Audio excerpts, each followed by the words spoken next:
30년 동안이나 길가에 앉아서 국어를 해온 거지가 어느 날과 마찬가지로 한 푼 줍쇼라는 말을 나지막이 중얼거리고 있었습니다. 거지가 내밀고 있는 낡은 야구 모자에는 가끔씩 동전이 떨어졌습니다. 한 행인이 지나가다가 거지에게 말했습니다. 난 가진 게 아무것도 없으니 적선은 할 수가 없구려. 그런데 당신이 걸터앉은 그건 뭐요? 이거 말이요? 그냥 낡은 상자일 뿐입죠. 난 늘상 이 위에 앉아 있었소. 언제부터인지 모르지만 어쨌든 난 이 상자 위에 쭉 앉아 있었소만. 행인은 상자를 가리키며 말했습니다. 한 번이라도 그 안을 들여다본 적이 있소? 그건 봐서 뭘 하게요? 안에는 아무것도 없어요. 안을 한번 들여다보시구려. 행인이 다그쳤습니다. 거지는 마지못해 상자 뚜껑을 들어 올렸습니다. 그런데 웬일입니까? 상자 안에는 놀랍게도 황금이 가득 차 있는 것이었습니다. 자신의 내면을 들여다보십시오. 안녕하십니까? 힐링 메신저입니다. 오늘은 톨레의 영상 중 자신을 아는 여정이라는 주제에 대해 생각해 보려 합니다. 이 영상에서 톨레는 바다 위에 떠 있는 물결이나 파도 같은 나약한 존재가 되지 말고 자신이 바로 그 바다 자체임을 알아차리라고 말합니다. 그럼 지금부터 시작하겠습니다. 그노티 세아우톤, 너 자신을 알라. 신의 예언을 받는 장소인 델포이의 아폴로 신전 입구 위에 새겨진 말이다. 고대 그리스 사람들은 자신에게 어떤 운명이 준비되어 있는지, 특정한 상황에서 어떻게 행동해야 하는지 알고 싶어서 예언을 들으러 신전을 방문했다. 아마도 방문자의 대부분은 신전에 들어갈 때 이 문장을 읽었겠지만 이것이 어떤 예언보다도 깊은 진리를 가리키고 있음을 깨닫지 못한 것이 아닐까. 또한 아무리 위대한 계시와 정확한 정보를 받는다 해도 너 자신을 알라라는 명령문 속에 숨겨진 진리를 발견하지 못하는 한 궁극적으로는 아무 소용없는 것으로 밝혀지고 앞으로의 불행과 자신이 창조한 고통으로부터 그들을 구원해주지 못하리라는 것도 깨닫지 못했을 것이다. 그 문장이 암시하는 것은 이것이었다.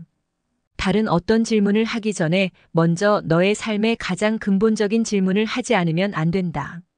나는 누구인가? 하고 무의식적인 사람들은 곧바로 자신이 누구라고 대답할 것이다. 이름이 무엇이고 직업은 무엇이며 이러이러한 인생을 보냈고 몸은 어떻고 건강 상태는 어떠하다며 자신이 동일화되어 있는 모든 사항을 늘어놓을 것이 틀림없다.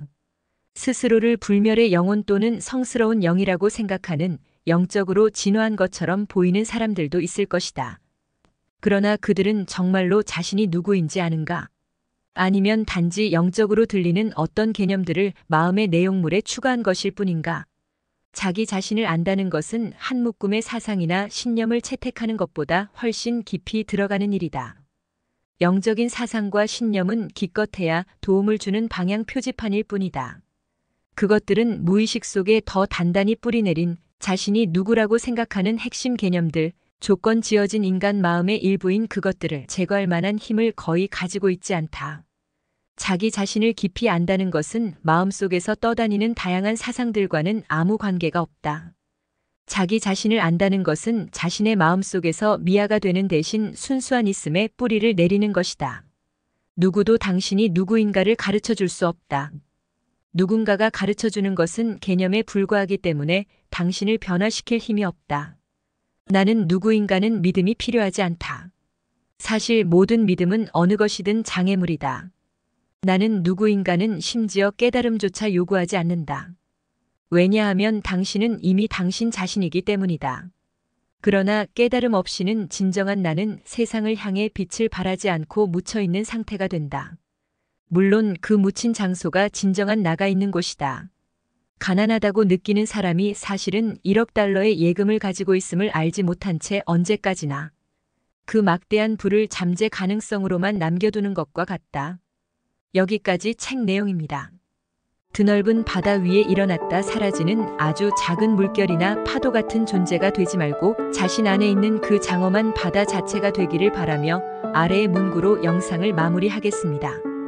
누구도 당신이 누구인가를 가르쳐 줄 수 없다.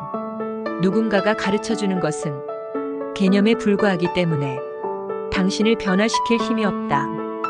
형상은 한계를 의미한다.